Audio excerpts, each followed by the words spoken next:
This man printed $250 million in fake American cash out of a barn, and the Secret Service still can't tell you how he got the paper right. Paper's the part that stops everyone. It's the one thing counterfeiters can't fake.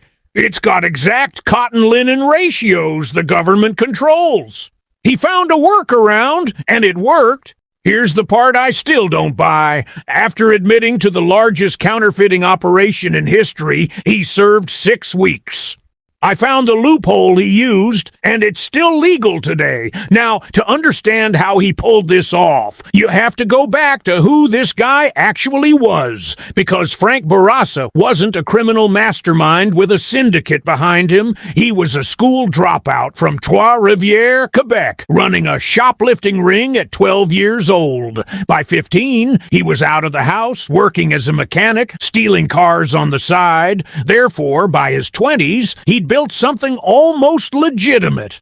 A brake pad factory. He was making real money, the legal way, but the legal way nearly killed him. He was working 20-hour days, and his body started shutting down. Tremors, vitamin deficiencies, total collapse. So he sold the factory. Therefore, he swore he'd never work like that again. And a guy who's just sworn off honest labor with a taste for fast cash and zero fear of risk doesn't exactly drift toward a 9-to-5. He drifted toward pot smuggling instead. Got caught.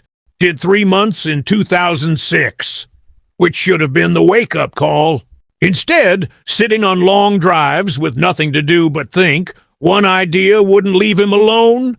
If the system was going to treat him like a criminal either way, why not commit the one crime that pays better than every other crime combined? Print the money himself. Now, here's where it gets interesting, because printing a $20 bill isn't like printing a flyer. U.S. currency paper is one of the most tightly controlled materials on the planet. A precise 75% cotton, 25% linen blend, laced with security fibers, and a watermark that's pressed into the sheet during manufacturing, not printed on top of it. There is exactly one company on Earth legally allowed to produce it, and it's not for sale to civilians. Period. So how does a mechanic with no printing background, no connections, and no criminal network get his hands on paper that literally does not exist on the open market? He started cold emailing paper mills. Under fake names, Jackson Maxwell, Thomas More. He told mills across Europe and Asia he was a bond printer looking for specialty rag paper with, quote, a few light security features. Most companies smelled it immediately and cut him off. But he kept going, mill after mill, rejection after rejection. Therefore, he finally landed one. A Swiss paper company called Artaz agreed to manufacture it. Cotton linen blend, security fibers, even the chemical coating that fools counterfeit detection pens. They built it to spec, but paper without a watermark is still worthless, so he paid $15,000, routed through a Swiss account under a fake name, to a company in Germany to engrave a printing drum with Andrew Jackson's face on it, and the Germans never blinked. To them, it was just a face on a cylinder. Nobody in Durin was thinking about the U.S. Treasury, so now he's got the paper, he's got the watermark. That solves the hardest problem in counterfeiting. The one thing that stops 99% of people who try this. But paper alone doesn't make money. He still needs the machines. And these aren't machines you can rent quietly. He sank over $300,000 into a private print shop hidden inside a rented garage on a farm in rural Quebec. A $125,000 Heidelberg offset press. A second Heidelberg just for test runs. Plate making equipment, an industrial cutter, embossing presses, serial number printers loaded with gel ink. He even brought in a former press operator, someone who'd already done prison time, to help run it.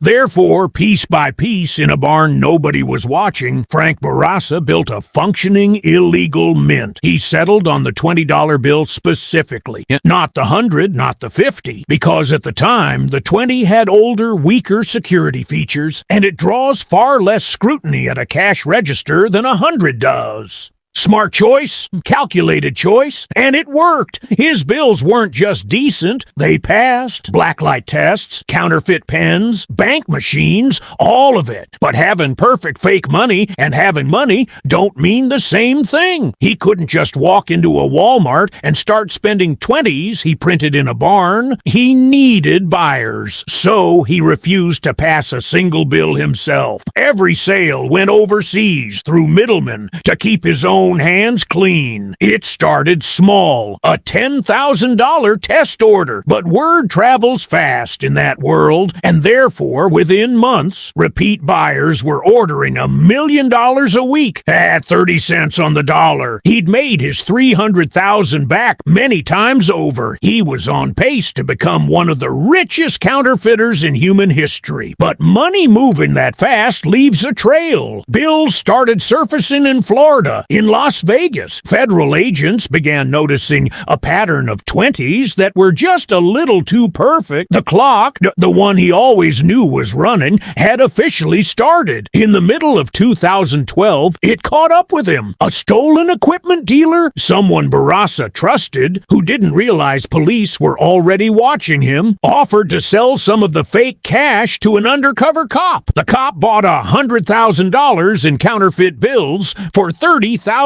real ones, then came back and ordered another $100,000. Bourassa got nervous. He started watching the street through binoculars for hours, convinced someone was onto him. He was right. At 5 in the morning on May 23rd, 2012, fists started pounding on his girlfriend's door. It wasn't just the Royal Canadian Mounted Police. Standing behind them were agents from the United States Secret Service. They searched the house, they found fake bills, they found equipment, and they walked away thinking they'd just busted a $949,000 counterfeiting operation. But here's the problem. They had no idea about the garage, the real stash. Nearly $200 million in flawless counterfeit currency was sitting untouched, miles away, completely hidden. So Bourassa is staring down federal extradition and decades in an American prison. He has one card left to play, and it's the money itself. But before he can play it, he needs to not be in custody. So his lawyer goes after the arrest itself, arguing the Canadian search warrant was invalid because surveillance only showed Bourassa parking near the house, never actually carrying anything inside. It worked. A judge granted bail. He walked out on a $10,000 bond with $200 million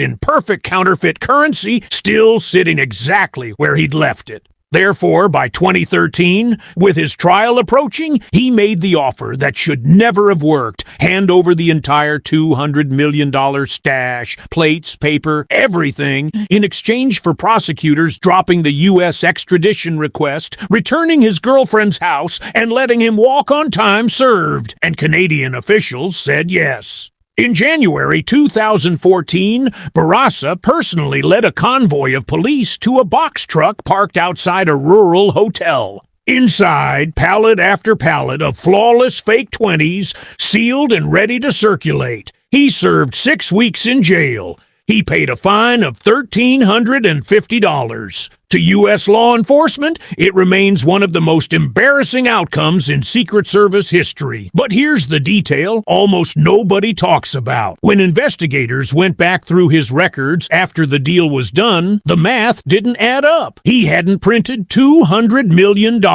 He'd printed $250 million, which means $49 million in undetectable counterfeit U.S. currency was never recovered, never accounted for. Still, to this day, unexplained. When people ask Bourassa about it directly, he doesn't deny it, and he doesn't confirm it either. He just smiles and says maybe he sold it, maybe he didn't. Today, he runs a fraud prevention consulting company. He advises governments and banks on exactly the kind of scheme he built with his own hands.